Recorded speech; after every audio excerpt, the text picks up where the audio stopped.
चलो तो द्वितीय चरण के मतदान को लेकर नामांकन प्रक्रिया के दूसरे दिन 59 नामांकन पत्र दाखिल किए गए। मुख्य निर्वाचन पदाधिकारी कार्यालय से प्राप्त जानकारी के अनुसार सबसे अधिक अहिरवारा और सक्ती विधानसभा में 4 नामांकन पत्र दाखिल किए गए। वहीं अब तक 43 अभ्यर्थियों ने 64 नामांकन दाखिल किए। प्रत्याशी 30 अक्टूबर तक नामांकन दाखिल कर सकते हैं।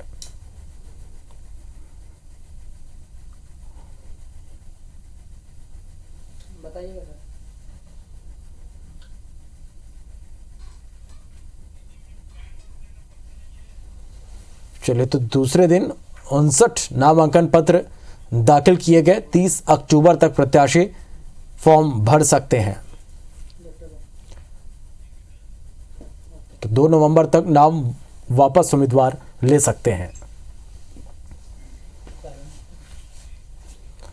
चुनाव से ठीक पहले मुंगेली में कांग्रेस को एक बड़ा झटका लगा। टिकट नहीं मिलने पर कांग्रेस जिला अध्यक्ष सागर सिंह बैस ने जेसीसी का दामन थाम लिया। सागर सिंह सोमवार को गौरेला स्थित जोगी निवास पहुंचे और राष्ट्रीय अध्यक्ष रेणु जोगी और प्रदेश अध्यक्ष अमित जोगी के समक्ष जोगी कांग्रेस में शामिल हो गए।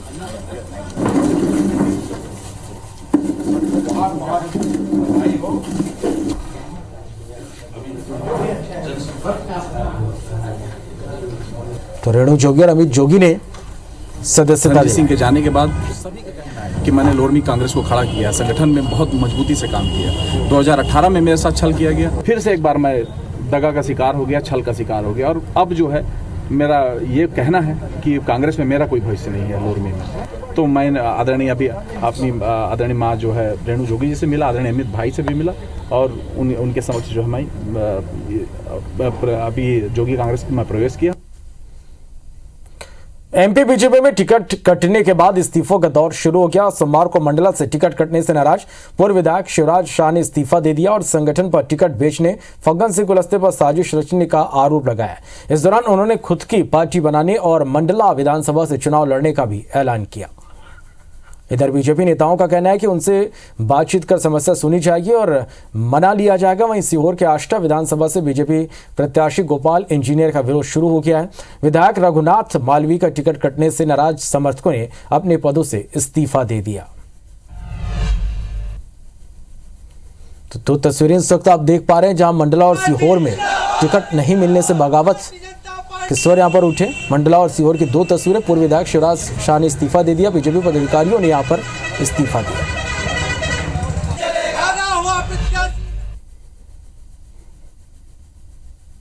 दोबारा कभी मैं भारतीय जनता पार्टी का कार्यकर्ता नहीं बनूंगा। फग्गन सिंह कुलस्ते जी परिसीमन में थे। ये कमलनाथ जी के साथ मिलकर के, हरवंश सिंह के साथ मिलकर के इन्होंने कमलनाथ छिंदवाड़ा विधान लोकसभा को समान वर्ग के लिए बचाने के लिए और यहाँ कुलस्ते जी ने मेरे विधानसभा को योजनाबद्ध विलोपित किया ताकि मैं दोबारा चुनाव ना लड़ सकूं। शिवराज शाह जी से भी बात चल रही है। परिवार हमारा है और परिवार के सदस्यों से थोड़ा बहुत नोकझोंक ठपटक की बातें होती हैं और उन बातों के बाद हम समझा लेंगे, कहीं कोई ऐसा नहीं है। अभी मालवी जी का भी हम पुतला दहन करेंगे क्योंकि हम भारतीय जनता पार्टी के कर्मठ और ईमानदार कार्यकर्ता रहे हैं। टिकट का जो खरीदी हुई है, जो खरीदा गया है, उसके कारण जो भी हमारे समर्थक है, विधायक जी के भी समर्थक कुछ है और हमारे साथ वाले जो युवा मोर्चा वाले सभी है जिनने इस्तीफा देने का निर्णय लिया है। मध्य प्रदेश में पहले चरण के लिए प्रत्याशियों का नामांकन जारी है। सोमवार को ग्वालियर पूर्व सीट में कांग्रेस प्रत्याशी विधायक सतीश सिकरवार ने कलेक्ट्रेट पहुंचकर नामांकन दाखिल किया और कांग्रेस की जीत का दावा किया। वहीं रीवा की सिमरिया सीट से कांग्रेस प्रत्याशी अभय मिश्रा ने मां त्रिपुर सुंदरी के चरणों में नमन कर नामांकन दाखिल किया। देवास विधानसभा से भाजपा प्रत्याशी गायत्री राजे पवार ने नामांकन दाखिल किया और दमोह विधानसभा से भाजपा प्रत्याशी पूर्व मंत्री जयंत मलैया ने पर्चा दाखिल किया। इसके अलावा मंदसौर की मल्हारगढ़ विधानसभा में कांग्रेस से बागी हुए श्यामलाल जोगचंद ने निर्दलीय नामांकन दाखिल किया। जो कमलनाथ जी की जो स्कीम है उन स्कीमों का जनता के बीच में लेके जाना, जो उनका वचन पत्र है उसके माध्यम से हमारी नारी सम्मान योजना के तहत प्रत्येक महिला को हम 1500 रुपये महीना देंगे, सरकार बनेगी तो। और जो हमारी पढ़ो पढ़ाओ योजना प्रारंभ होगी कांग्रेस सरकार में, उसमें 1 से लेकर 8वीं तक के बच्चों को 500 रुपये प्रतिमाह मिलेगी स्कॉलरशिप। हमारे यहाँ स्थापित हैं त्रिपुर सुंदरी राजेश्वरी माँ, उनके चरणों में नमन करके आके नामांकन भर दिया हूँ और सिमरिया के जनता के बीच में प्रत्याशी के रूप में जा रहा हूँ और उनसे प्रार्थना करूँगा कि वो सब सहयोग करें और परिवर्तन करें। के आशीर्वाद के साथ आज नामांकन दाखिल किया है। जनता की सेवा का जो संकल्प है उसे पूरा करे माताजी, ऐसी प्रार्थना करते हुए आज यहाँ पर हमने नामांकन दाखिल किया है। आश्वस्त हूँ अपनी देवास के परिवार वालों की आशीर्वाद के लिए। जो काम मैंने मेरे पिछले कार्यकाल में किए हैं, जो मैंने वादे किए थे उनको पूरा किया है। नामांकन पत्र जमा कर दिया।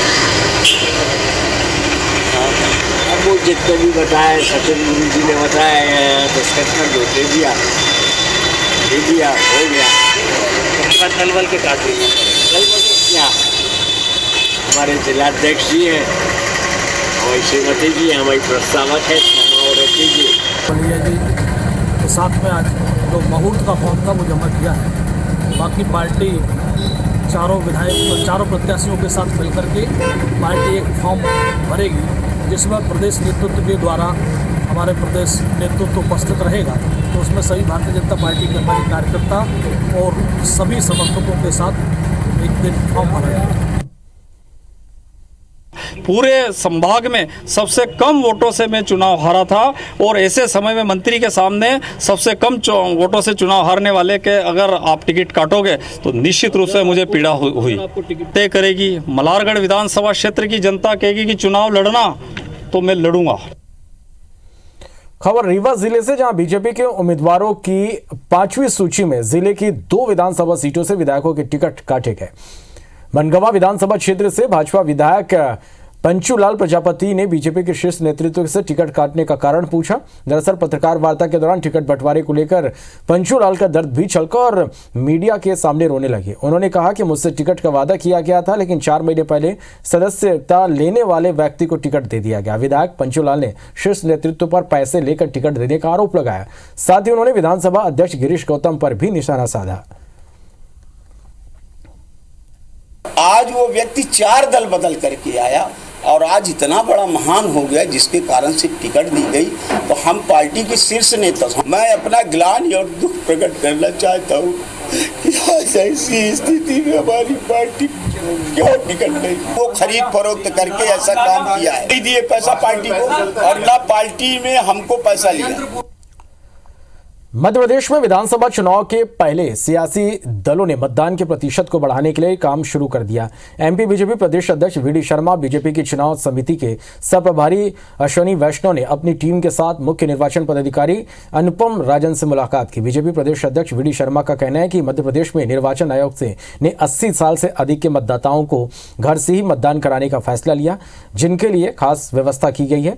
इससे एमपी में 11 लाख से ज्यादा बुजुर्ग मतदाताओं को सुलभता होगी। इसके लिए हमने यहां आकर आयोग का धन्यवाद किया। बीजेपी में टिकट वितरण के बाद बढ़ते विरोध पर कहा कि टिकट वितरण के बाद विरोध के छोटे मोटे स्वर उठते रहते हैं, इस पर ज्यादा चिंता करने की जरूरत नहीं है। इसके साथ ही उन्होंने दिग्विजय सिंह और कांग्रेस को भी घेरा। 11,40,000 मतदाता जो 80 प्लस से ऊपर के और दिव्यांग मतदाता हैं, अधिकांश मतदाताओं तक फॉर्म 12D के माध्यम से पहुंच करके उनका मतदान हो, ऐसा हमने आज अनुरोध मेमोरेंडम के माध्यम से मध्य प्रदेश के आदरणीय चुनाव आयोग से हमने किया है। इंदौर में भाजपा मीडिया सेंटर का उद्घाटन प्रदेश अध्यक्ष वीडी शर्मा ने किया। महापौर पुष्यमित्र भार्गव और भाजपा राष्ट्रीय महासचिव कैलाश विजयवर्गीय भी मौजूद रहे। वीडी ने कांग्रेस पर निशाना साधते हुए कहा कि कांग्रेस चुनाव हार रही है, हार के डर से कि पहली हार का ठीकरा भी ढूंढ लेती है। वीडी ने कांग्रेस के वचन पत्र को फेंकू और झूठा पत्र बताया, साथ ही दिग्विजय सिंह को झूठा नेता कहा। आज दिग्विजय सिंह जी ने कहा है कि ईवीएम पर कई प्रश्न खड़े किए। हार के डर के कारण से पहले ही कांग्रेस इस प्रकार की चीजें करने लग जाती है कि हार का ठीकरा किस पर फोड़ा जाए। ये हार उनकी सुनिश्चित उन्होंने मान लिया कि मध्य प्रदेश के अंदर कुछ होने वाला नहीं है। मैं तो उस बैठक में भी नहीं था, उस बैठक में उनका टिकट वो लगा रही आरोप में। चुनाव के चलते मध्य प्रदेश में पुलिस एक्शन में। जीआरपी पुलिस ने नर्मदापुरम में इटारसी स्टेशन के फुट ओवरब्रिज से एक संदिग्ध को गिरफ्तार किया है और वैध दस्तावेज नहीं मिलने पर उसके पास से 30 लाख की ज्वेलरी जब्त की है। वहीं ग्वालियर के बरार इलाके में पुलिस चेकिंग पॉइंट लगाकर जांच कर रही है। चेकिंग के दौरान पुलिस ने एक सराफा कारोबारी से 5 लाख रुपए नकद जब्त किए।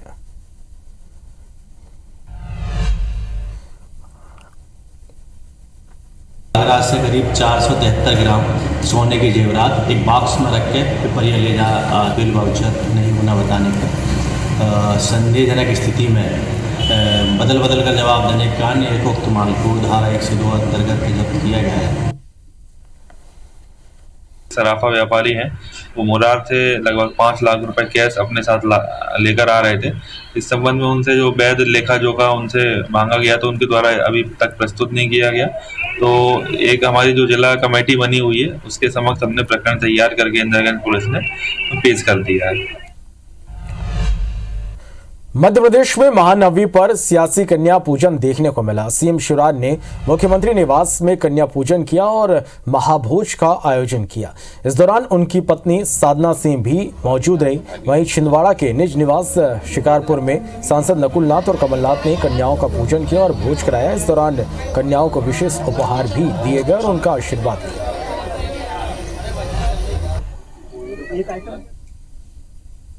ये बेटियां केवल बेटियां नहीं है,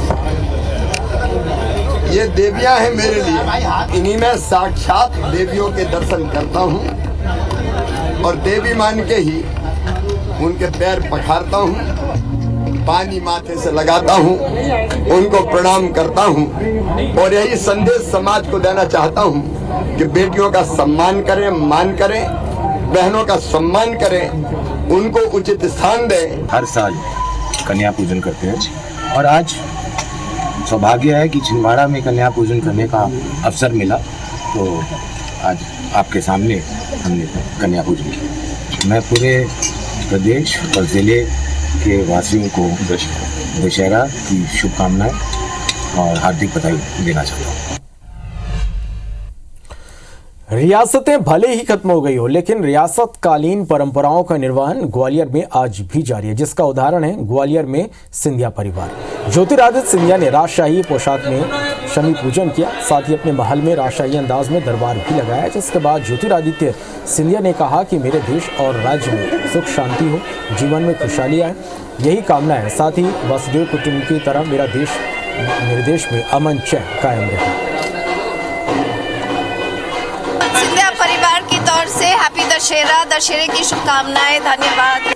खानदानी पुरोहित है, 7 पीढ़ियों से हमने इनके यहाँ पूजा करते आ रहे हैं। कुल देवता और दुर्गा देवी जो है ये स्थापन की जाती है और 9 दुर्गा यानी शारदीय नवरात्र में इनका स्थापन होकर इनकी पूजा अर्चना होती है। इनके कुल देवता जो है वो दक्षिण केदार हैं और महाकाल, ये सब देवियों की मूर्तियाँ हैं। इस मूर्तियाँ स्थापित है यहाँ पे, यानी इसके रूप में, प्रतिमा के रूप में।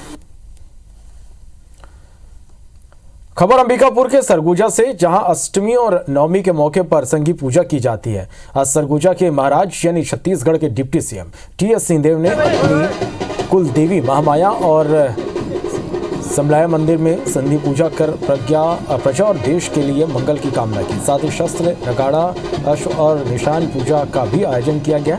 इस दौरान यहाँ के लोगों ने भी विधि विधान से पूजा अर्चना की। वर्षों से यहाँ के लोग संगी पूजा में राजा के प्रति अपनी भावना और आभार प्रकट करते हैं। इस विशेष पूजा में खास बात यह होती है कि सिंह द्वार पूजा के समय में आदिवासी संस्कृति के जरिए पूजा की जाती है। पूजा होने से पहले आदिवासी समाज के लोग राजा को भी महल में प्रवेश नहीं देते हैं। आदिकाल से चली आ रही इस परंपरा का अभी भी निर्वहन किया जा रहा है। संधि पूजन और सिंह दरवाजा का जो फाटक पूजा होता है उसकी परंपरागत प्रथा है। आज शस्त्र पूजन होता है और अश्वगज का पूजन होता है। आदिवासी समाज के हमारे रक्षक हैं, इस पूजा के रक्षक हैं, उस प्रथा को उन लोग आगे ले जाते हैं। वो फाटक की पूजा करते हैं और जब फाटक की पूजा वो पूरी कर लेते हैं तब राजा को वो अनुमति देते हैं कि अब आप अपने घर में, अपने पैलेस में अब आप प्रवेश कर सकते हैं। बस्तर में मनाए जाने वाले विश्व प्रसिद्ध बस्तर दशहरा पर्व की मावली परघाव की रस्म आज धूमधाम से मनाई गई और इस दौरान बड़ी संख्या में श्रद्धालु मौजूद रहे। मान्यता है कि इस दिन दंतेवाड़ा से मां दंतेश्वरी और मावली माता बस्तर दशहरे में शामिल होती हैं। वही मौके का जायजा लिया हमारे संवाददाता नरेश मिश्रा ने। बस्तर दशहरा देश ही नहीं दुनिया में खासा विख्यात है और देवी उपासना का ये पर्व बस्तर के लोगों के लिए भी खासा महत्व रखता है। न केवल बस्तर बल्कि आसपास के प्रांतों से लोग देवी दर्शन के लिए उमड़ पड़ते हैं। सैकड़ों की तादाद में इस दौरान भीड़ होती है और हर किसी की इच्छा होती है कि वो मां दंतेश्वरी का न केवल दर्शन करे बल्कि उनके आशीर्वाद से भी अनुग्रहित हो। मां को साक्षात मानती हूँ मैं, तो बस कोई शब्द नहीं है मेरे पास। कैसा लगता है? बहुत आनंद आता है। मैं यहाँ रह भी चुकी हूँ जगदलपुर में और दंतेश्वरी मेरी आराध्य देवी है। आप भी दर्शन के लिए आए हैं? हाँ, मैं भी दर्शन के लिए आई हूँ। मैं बाहर से आई हूँ। ये मेरा ननिहाल है। शुरू से माता को मतलब आते हैं तो दर्शन करते ही हैं। तो देख सकते हैं बस्तर दशहरे पे बस्तर के लोगों की आस्था का ये पर्व किस तरह से मनाया जाता है। लोगों को बेसब्री से इंतजार रहता है। माँ दंतेश्वरी दर्शन के लिए खुद पहुँचते हैं यहाँ और ये एक मौका होता है जब सीधे डोली के रूप में देवी के दर्शन के लिए लोग बड़ी तादाद में जुटते हैं। महानवमी के अवसर पर दतिया के पीताम्बरा मंदिर से भक्तों को सैलाब यहाँ पर भक्तों का सैलाब उमड़ा। देश के कोने कोने से श्रद्धालु माता की शरण में पहुंचे। पीताम्बरा ट्रस्ट की अध्यक्षा राजस्थान के पूर्व मुख्यमंत्री वसुंधरा राजे सिंधिया की मौजूदगी में महाहवन आयोजित किया गया। मौके का जायजा लिया हमारे संवाददाता अरुण मिश्रा ने। विश्व विख्यात पीताम्बरा पीठ पर भक्तों के आने का सिलसिला लगातार जारी है। माँ के दरबार में हाई लगाई है नवमी पर। जी जी, नवमी का पावन त्योहार है। जी हाँ, क्या कहना चाहिए? बहुत अच्छा दर्शन हुआ भाई और आज इतनी भीड़ भी नहीं थी, पहले की अपेक्षा बहुत अच्छे दर्शन हुए। माता रानी की कृपा से सारी मनोकामनाएं पूरी होती हैं और हम लोग रायबरेली से आते हैं और हमेशा आगे भी आते रहेंगे। माई का बड़ा अद्भुत मंदिर है, बगलामुखी का मंदिर है। यहाँ आने से, यहाँ मत्था टेकने से सारी मनोरथें अपनी पूर्ण होती हैं। मेरी जितनी मनोकामनाएं थी वो माई ने पूरी की हैं और आगे भी माई की कृपा बनी रहे, ऐसी हम माई से कृपा करते हैं। यहाँ पूरे भारत देश से कोने कोने से लोग यहाँ आते हैं माँ पीताम्बरा के दरबार में। यहाँ लोग मत्था टेकते हैं तो इसकी सारी कामनाएं पूर्ण होती हैं। माँ पीताम्बरा मन कामेश्वरी देवी है और सियासत की दाता है। माँ बगलामुखी का यह जो स्वरूप है वो पीताम्बरा पीला जो अंबर है माई का, वो पीले वस्त्र माई धारण करती हैं और साधक यहाँ आकर साधना करते हैं। अरुण मिश्रा, IBC 24 दतिया। जबलपुर में दशहरा महानवमी के दिन ही मना लिया गया। यहाँ पंजाबी दशहरे की परंपरा को 71वीं बार निभाया गया और धूमधाम के साथ रावण कुंभकर्ण के 60 फीट ऊंचे पुतलों का दहन किया गया। पंजाबी दशहरे का आयोजन गौरीघाट इलाके स्थित आयुर्वेदिक कॉलेज के विशाल मैदान में किया गया। कार्यक्रम में रंगारंग सांस्कृतिक कार्यक्रमों की प्रस्तुति दी गई। 12 कलाकारों ने तीर छोड़कर रावण और कुंभकर्ण के पुतलों में आग लगाई। इस दौरान गगनचुंबी आतिशबाजी भी हुई।